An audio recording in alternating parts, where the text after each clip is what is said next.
So maybe they have some kind of a challenge in a relationship, or maybe there's a health challenge, or maybe there's a tragedy in the family.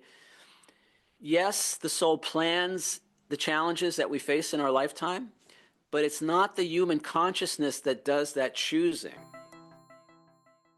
Hey, what's up, everybody? My name is Peter Alexandria. I'm a filmmaker. I'm an author. I'm a speaker. I am a former entertainment attorney. I'm a TEDx speaker. And I'm here to talk to you about a film that I'm producing called What Every Soul Knows, The Joy of Remembering Who We Really Are. I want to start with a big shout out to IANDS, the International Association for Near-Death Studies, great friend of the project, a great organization that supports people that have spiritually transformative experiences, which can sometimes be kind of challenging to integrate into our everyday lives. So the film that I'm here to talk about today is called What Every Soul Knows, The Joy of Remembering Who We Really Are. And this is a film that I've been working on for almost 2 years now. It's a documentary film. I've interviewed close to 60 people. About half of them have had near-death experiences. The rest are psychics, channels, and mediums. And I came to this project with a list of questions that I wanted answered for myself. Turns out a lot of people have these same questions. Questions like, what is the soul?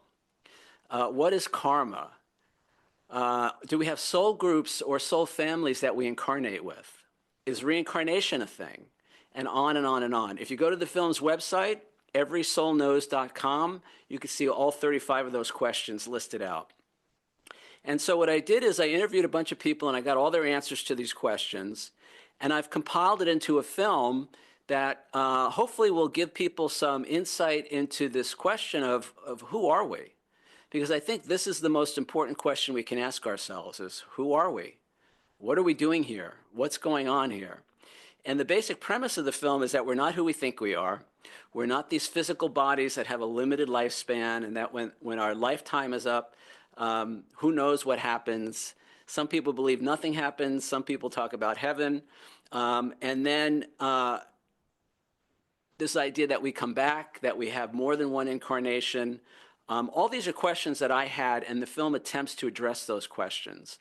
And the reason I think this is important is that if we want to change how we think about life, I think it's important to change how we think about the afterlife, because they're interrelated. Now, what I found from working on the film is it's confirmed a lot of my own previous inclinations or thoughts about these subjects. And I have to say up front, I haven't had a near-death experience. I haven't even really had what I would consider a spiritually transformative experience, at least not all at once. My story is a little different. I started my own spiritual journey probably 30 years ago when I moved from New York to California, and I started getting involved in different spiritual growth, personal growth programs, and it kind of has been ongoing for me over the last 30 years or so. I've read all kinds of books. I've watched all kinds of movies and interviews. I've attended retreats, workshops, so on. All of this was an attempt to expand my understanding of the bigger picture of what's really going on here. And it led to me up probably until about 2018 when I read a book. The book was called Adventures in the Afterlife by William Buhlman. And even though I was familiar with near-death experiences and I'm familiar with the idea that we have a soul and the soul continues after the death of the body, it wasn't until I read that book that something really sparked in me. And I eventually got in touch with the author and I ended up optioning that book, and I'm going to turn that into a feature film. But while I've been working on that, as I started working on the screenplay for that film, I started doing some research online and I started watching a lot of YouTube videos with near-death experiencers. And I became more and more fascinated with that story of what happens after the body dies. And now if you're watching this, you're probably familiar with some of the common elements of those experiences, including some kind of a separation from the body, and then a recognition that that person, that being is not that body, that the body is something they have, but it's not who they are. And then they talk about moving to another dimension. Many people pass through a dark void where they experience this feeling of unconditional love and acceptance beyond words. And then also some of them continue on and they go into to have an experience in the light. And they may encounter loved ones along the way. And in the light, there's that feeling of oneness and unity with all that is. And these elements seem to be common in a lot of the near-death experiences. And for me, when we begin to consider some of this, you know, if we're not our bodies, and if who we are is based in unconditional love, which means we're innocent, and if we're one with everyone and everything, it seems to me that that kind of changes the equation, right? Because right now we're living, most of us, not everybody, but most of us are living from this place of, well, you know, I'm a body and I have so many years to live and I'm going to be competing with other bodies for resources, and I have certain needs and I have certain requirements, and there's this thing called survival of the fittest, and we got to get what we can get while we can get it. If that's not who we really are, and if that's not true, and if who we really are is something much bigger than that, something much greater, and if I can begin to live as if I am a soul as opposed to a body, and if we all did that, it seems like that would really be a way to change our experience, a way to change the world, hopefully, or I think definitely for the better. So my goal with the film was to interview people, get answers to my questions, and then also interlaced in the film, I have a bunch of first-person experiences. People have had near-death experiences, other spiritually transformative experiences. So part of the film, and I'm going to show you guys a clip in a few minutes, part of the film is going through the questions and getting the answers from different people. And then the other part of the film are these first-person experiences and all of that. Now, working on this film has really changed me. It's changed my life, quite honestly. So even though I haven't had my own near-death experience, I feel like I've really benefited vicariously from all these other experiences, people that I've met and that I've interviewed. And so, but I was really tested. It was about a year and a half ago, give or take. I already started working on the film. I had started doing some interviews, and my younger brother passed away. And when he died, it was a complete shock. We weren't expecting that. And I can see now in hindsight, you know, this was my test. This was for me to begin to really look at this idea and say, do I really believe all of this? Do I really believe that life is eternal? Do I really believe that we're spiritual beings having a human experience? And do I really believe that there is no such thing as death? And I have to say, it was very challenging for me. Coming through the other side, however, I'm a firm believer now. There's no doubt in my mind that we are, in fact, eternal spiritual beings here having a human experience. But one of the biggest things that came out of that experience with my brother passing was that I was really overwhelmed with grief and sadness and loss. It was truly the most difficult experience in my life. And I have to say, for a few months, it was kind of touch and go. I wasn't really sure, you know, where I came out on this issue of life being eternal and the fact that he's still alive, just in another dimension, another realm. And I was so overwhelmed by sadness and grief that it was really difficult for me to do anything. I stopped working on the film. You know, my life basically came to a halt. I was helping my sister with his estate. But other than that, I really reached a crossroads. And it was by coming back to some of the interviews that I had already filmed for the project and watching those interviews and beginning to really immerse myself in the material that helped pull me through that experience and kind of come out on the other side of the grief. Now, I want to say this to anybody who loses somebody. You know, it's okay to feel whatever you feel. And it's okay to take as long as it takes to move through those feelings. You know, even if we are spiritual beings, we are here to have a human experience. That's why we're here. And part of the human experience is to feel all those feelings and to experience the grief and the loss, as well as the joy and the love that's here. So just because, you know, I believed at some level that my brother is okay and that life continues and all of that, it was still important for me to have my feelings. And so I want to encourage anybody who's going through a loss to allow yourself to have those feelings and take as long as it takes to heal and to move through them. Now, I will say this, looking back now in hindsight, I can see how I think this experience was part of my soul plan and part of my brother's soul plan. I'm actually dedicating the film to him, and I smile when I say that because I think it's a little ironic in that I don't think he was a believer in the afterlife. And so now he has this film dedicated to him, and it's just been a very powerful experience. One of the other things that's happened for me is that I've interviewed a bunch of mediums, and he's come through several times. And ever since he passed and I got back to working on the film, I've sensed his presence, and the mediums have confirmed that. So, so that alone has been a transformational experience for me, you know. Again, I think before that experience, I kind of believed and I hoped. I think for most of my life, I didn't really believe. And I think looking back now, I think it's because I was afraid to believe. But now I have a lot of comfort with that, and I have a lot of peace with it. And I'm quite sure that we're not who we think we are, and what's going on here is not what we think it is. So, so why are we here, right? So the first thing I'll say is that one of the questions I ask in the film is, are human incarnations voluntarily chosen? And the resounding response was, despite what many of us might like to believe, we are here by choice. We've chosen this experience. And not only have we chosen to be here, but we came with a purpose. We're here for a reason. There's something that we want to accomplish. And so for me, that gives a little more impetus to getting on with it. You know, some of us are, you know, we're not as young as we used to be. And if we came here with a purpose, it's probably a good idea to start focusing on, well, what did I come here to achieve?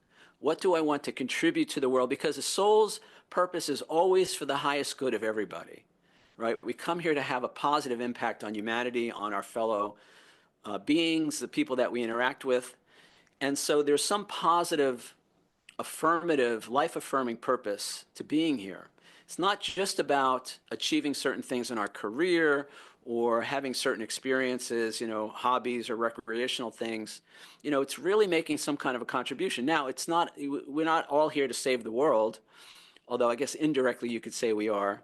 But it might be to be a great grandparent or uncle or aunt or parent to another soul who's going to have a real impact in the world, you know, or maybe not. Maybe it's just to be the best person that we can be in terms of our own family, our immediate family and friends, and to overcome our predilections, our shortcomings, our, you know, human egoic obstacles that get in the way to living a fulfilled, loving, kind, generous, helpful life.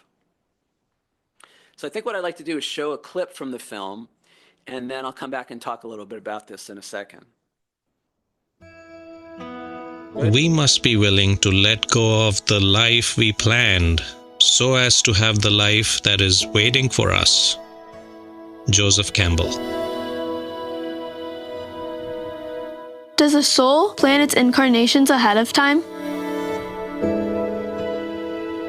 Yeah, I think the evidence points to the fact that we absolutely plan our lives ahead of time. Now, this doesn't mean that every detail of our life is planned out. It doesn't mean that we don't have free will while we're existing. And it doesn't mean that accidents don't happen as well. But I believe the overarching theme of our lives is planned out ahead of time. Yes, the soul absolutely plans its incarnation. That's one of the greatest gifts of the human experience is the Akashic record. And I see it as a big sort of like library. And the soul walks in and looks at all these shelves and it's like, oh, okay. I'm going to choose this parent this time, this kind of family this time. And oh, I'm going to go down and I'm going to be born in that country this time. And I'm going to have what I call these core consciousnesses, which is lessons in this lifetime. Then you get together with your guides and your guards and those angels who direct you, and you begin to look at what it is you have accomplished so far. That's what the Akashic record is for. And you determine what it is that is missing in the whole picture. And then we get very busy creating the next lifetime. to ensure that we fill up those blank spots. I've heard from near-death experiencers this process of getting together with some elders or experienced spirits in heaven and choosing their parents, choosing their major life events, choosing their major challenges. They are well aware of the potentials of the things that could happen before they come down here. And often the soul will want to take on more challenges and kind of try and bite off more than they can chew. And the spirit guides up there will kind of say, well, you know, you need to not take on too big of a challenge. And it's always a balance. If you don't take on enough challenges, you won't learn. If you take on too big of a challenge, you could fail. And of course, with these wise spirits who are guiding us and helping us plan our lives, we are never given challenges on this earth that we're incapable of overcoming. In my case, I review this life as Christian like reviewing a vast flowchart of millions and millions of possibilities of what might happen, what might actualize in this life. I felt like what it would be like to be me in all these various branches and avenues.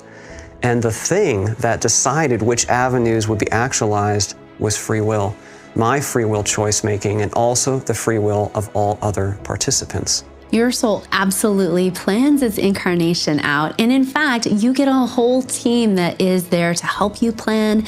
You script this out with other people on your team that are here to help you learn the lessons. I believe there's a higher plan to everything. So the things that you may have gone through that felt really challenging, I always see that there's a higher purpose to that, a higher perspective. And I believe the soul chooses the big major events of our lives before we incarnate in this earth, so that we can learn the lessons that the soul has decided to learn in this lifetime. Let's say somebody wants to learn something about forgiveness. They will plan out different events, challenges, and situations in their life, different relationships that will help them learn specifically something about forgiveness. Before this life, in your eternal form, you're coming to Earth School. You know you're going to come to Earth School. And so you start choosing. And part of that process is to choose what and how long and what we're going to learn, where we're going to learn, and the pieces and parts we do choose. It's all free selection. There's a process of figuring out what this life is for, what this incarnation is for. Why am I doing it? The planning, for the most part, is done by laying down general karmic tracks, so to speak, general themes that are going to be explored in the lifetime. And then, depending upon the individual incarnation, sometimes it's left just as that. Sometimes the planning is much more detailed. It depends on what the specific intentions are for the lifetime. In my own personal spiritual experience, it looked a lot like a grocery store. And I had this big empty grocery cart, and on the grocery aisles, there were these large cereal boxes, and every cereal box had a life experience in it. So the pre-birth plan that is plotted out before you come into form is about picking the major plot points in your life. You might pick 5 or 6 plot points that absolutely are planned to be experienced while you are in form. In between those major plot points, that's where you as a soul get to exercise your free will. So we plan the families that we're born into. We most certainly pick our parents, and we pick them for different reasons. We also pick the partners that we experience many of our challenges and life's mission with. Not only do we pick our parents, we pick our children, if we have children. We pick our best friends, we pick our spouse, our significant others. We are totally in a place of choice. We often pick one parent, one specific parent that will help us with the specific things that we want to learn here and how we want to evolve our soul, and also with our purpose here on planet Earth. Not just our parents, we pick our whole family. We pick before we're born, and everybody that we encounter. When you pass a person on the street, that was a soul encounter that you planned. Why don't we picture what happens when we're going to go on a trip? We know where we're starting, we know where we want to end up, we have the map laid out, and there are certain routes that we can take. We actually choose basically the route before we come into this lifetime.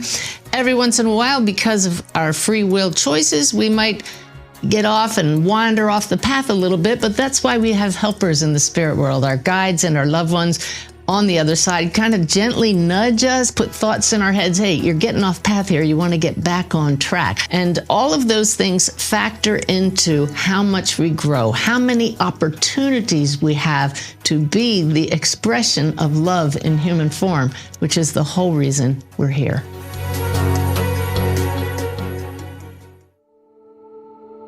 Patricia Farrell, a physical medium based in New Jersey, discusses her own experience with the idea that we choose our parents before we come into a given lifetime. So when my son was about 6 years old, my younger son, I was putting him to bed and I said to him, good night, honey. I love you. Angels watch over you. Have most beautiful dreams. And the child looked at me and he said, Mommy, thank you for being my mommy. And I said, well, you chose me to be your mommy. And he said, do you think you were my only choice? And I said, oh, do you know something? Do you remember something from the other side? He said, yeah. He said, Mommy, before you incarnate in, he said, you pick let's just say 50 mommies and daddies to be born to. He said, and none is better than the other. So it's not like number one is first choice and 50 is 50th choice. He said, none is better than the other. He said, you just pick which parents you're going to be born to because they're the best teachers for you of your soul lessons. And I said, okay. And he said, so I picked, however many. He said, and then I went to God and I said, okay, I'm ready to incarnate. And God said, okay, close your eyes, turn around, run and jump. He said, so I did that. He said, and when I opened my eyes, he said, I saw you, Mommy. He said, so I don't really know if I picked you or God picked you. He said, but it was such a good choice. This kid absolutely has my heart. All right, so that's a little sample from the film. So that's one of 35 questions. There's some of the other questions. So we start out, what is the soul? Is a soul created? Is a soul born? Does a soul die? What's the difference between a young soul and an old soul? What's the soul's relation to God /source /God? Mind, body, or soul, which is a real us? Are human incarnations voluntarily chosen? What's the purpose of life on the physical plane? Why would a soul choose to leave heaven? And actually, there's a lot more. I could be here. I'm not going to read the whole list again. If you go to the website, everysoulknows.com, the questions are all there. But I will talk about a couple of these. So we just saw, does a soul plan its incarnations ahead of time? A related question is, do we have soul groups that we incarnate with across different lifetimes? And and another question is, are there contracts or agreements between souls? So it was very interesting for me to get different responses to these questions. And many people say, well, why are we here? If life, and actually another question in the film is, why would a soul choose to leave heaven? If heaven is so wonderful and all the most of the near-death experiencers come back and tell us how wonderful heaven is, why would we ever leave that place, right? So from my understanding now, my belief, oh, and let me say this too. I should have said this right at the beginning. I'm going to say it now. Don't take anybody's word for anything in this, all right? Whether it's in the film or in your life in general. So instead, use everything that you see and hear in the film and again in your life in general to discover your own inner wisdom and your own highest truth, right? So I actually stopped the film 3 different times. I stopped the film and we do a guided meditation. And in each one of those meditations, the audience is invited to seek their own inner truth on the subjects that were just covered in the interviews. So I'm going to invite you guys to do the same here and in general. Everything that I'm saying, consider it, right? But until you decide for yourself, don't take anybody's word for it. So in terms of, why would a soul choose to leave heaven, right, and come down to this place we call Earth? You got a lot of different responses, but the gist of it is, this is,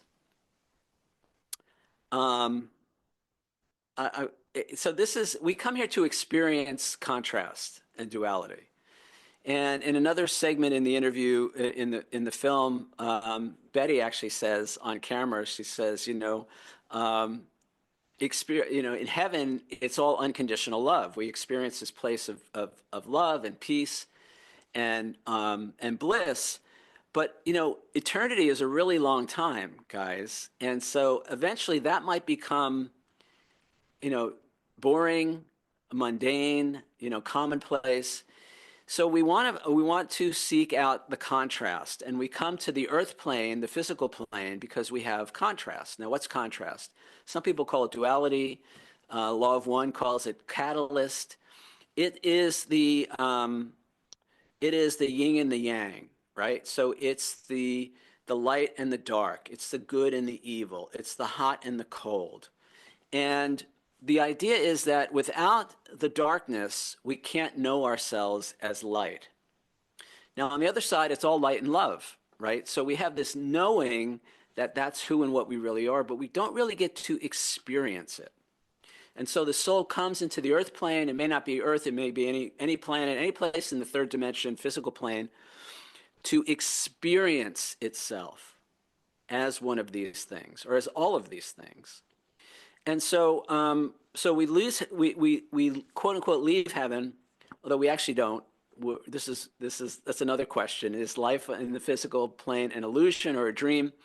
The answer is pretty much yes, but it is a meaningful dream. It is a meaningful experience. It helps with our experiencing of ourselves to be more of what we are, right? So it's one thing to say, I'm light and love and goodness. It's another thing to come into the physical plane, to forget who and what we really are, and then to be confronted with a situation, a challenging situation, where we can actually decide whether or not we are going to be light and love, to express forgiveness, to express kindness and unconditional love. And so that's why we're confronted with things like a spouse that cheats on us, or an accountant that embezzles the company's money, or some tragedy in the family or something like that. It's through those experiences that we get to decide who and what we really are. And that's why we're here. The soul is here to know itself in its own experience. And the analogy that I use is, in heaven, it's like reading the book on how to ride the bicycle. And on earth, not only do we ride the bicycle, but we fall off and we scrape our knees. And not only do we fall off and scrape our knees, but all our friends are laughing at us while that happens. It's a whole different experience. And yet the soul seeks out those challenges, because that's how we, again, experience ourselves as who and what we are. And there's this thing called the veil of forgetting. We talk about that in the film as well. And it's the veil that makes this experience meaningful. The veil is this idea that we forget basically everything about who and what we really are when we come in, when we incarnate. And so we have no idea of our true nature as spiritual beings. We have no idea of the eternality of life. We have no idea of the spiritual nature of things. And so that makes this experience seem real and meaningful. And the analogy there I like to use is, if, let's say, we knew all the answers on the final exam, to our college finals, at first it would probably be fun, but eventually it would render the experience of learning and taking the exam meaningless. There would be no point in it. The other thing that the veil of forgetting does is it makes our choices pure, right? So if I'm confronted with a situation where, I have an opportunity to either feel hurt and damaged and angry and resentful, or to extend forgiveness to myself and to another person, in that situation, when I don't remember the truth of who and what I am and who and what the other person is, whatever choice I'm making then is really, it's a pure choice, right? There's no frame of reference. There's no, oh, okay, I get it. This is really just a test or a challenge that I set up for myself. So we're really choosing from a pure place. And what happens is the soul takes that experience back to the afterlife, between lives, and grows and expands as a result of that. Now, the thing I want to say about the soul plan, especially when we plan challenges in our lives, I don't want anybody to feel responsible or guilty if they're in a situation that's very challenging. So maybe they have some kind of a challenge in a relationship, or maybe there's a health challenge, or maybe there's a tragedy in the family. Yes, the soul plans the challenges that we face in our lifetime, but it's not the human consciousness that does that choosing. Those choices are made from a much higher place, from a higher self that sees the big picture, that knows all the timelines, that knows all the players and the history between the players, and most importantly knows that whatever happens here in the physical is temporary. So there's no permanent loss, damage, or injury to the soul as a result of what happens here in the physical. So don't feel guilty. Don't, when you hear somebody say, well, you planned that challenge, it's actually something that, again, our human consciousness did not plan. And most people would say, I would never choose that. I would never have planned that. And that's exactly how you know that that's something that you planned. But it is for a higher purpose. There is some benefit in this. So, it's almost cliche now, but people say, this is not happening to me. This is happening for me. There's some gift in this experience. I think the last thing I'll say is, one of the last questions I asked the interviewees in the film is, what does our soul want us to know? And this is my favorite part of the film. There's a beautiful message from basically 40 different people saying the same thing, which is our soul wants us to know that we're loved, we're lovable, and that we're good, and that we're worthy, and that we're deserving, and that we're spiritual beings, that we're holy, that we're divine. And I think for me, one of my biggest challenges in my life has been grappling with my own worthiness, my own goodness, my own lovability. And I know for much of my life, that belief that I was not worthy, that I was not lovable, that I was not good enough, created all kinds of havoc and challenges in my life. And so the message that I hope the film brings to people is the following. So one is that life is eternal. There is no death. The body dies, but we're not our bodies. So life is eternal. We are all connected. A lot of people describe it as like leaves on the same tree or fingers on the same hand. We're all connected in some way. We're all part of a greater whole. We're good. We're divine beings. We're divine spiritual beings. And the challenges that we face in life are there to help us. They're there to give us the opportunity to know ourselves as who and what we really are. And so for me, I now try to approach my everyday life really from this place of understanding that it has something to offer me in terms of my soul growing, becoming more, becoming who and what I really am, and also being of service to others, to be part of the greater whole, to make my contribution. The film will hopefully be finished sometime next year. Right now I'm showing previews. There will be, depends on when you're watching this, but there will be a preview on January 25th, 2025 in New Jersey. If you go to the website, everysoulknows.com, there's a schedule there. You'll see the upcoming screenings. The other thing that I want to say is that I've interviewed, as I said, I've interviewed close to 60 people.